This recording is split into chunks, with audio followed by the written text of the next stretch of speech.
Today's question comes from India.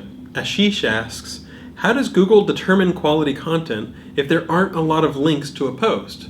That's a good question. So in general, that sort of reverts back to the way search engines were before links. You're pretty much judging based on the text on the page at that point.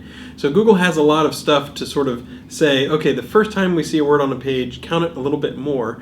The next time, okay, a little more, but not a ton more. And then after a while we say, you know what, we've seen this word, maybe this page is about this topic, but it doesn't really help you to keep repeating that keyword over and over and over again. And in fact, at some point, we might view that as keyword stuffing, and then the page would actually do less well, not as well as just a moderate number of mentions of a particular piece of text.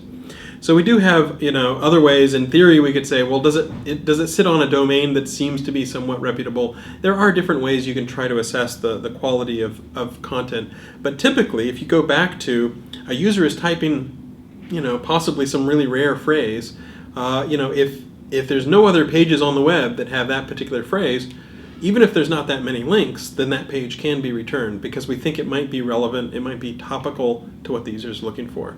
So it can be kind of tough, but at that point we sort of have to fall back and assess based on the quality of the content that's actually on the text, that's actually on the page.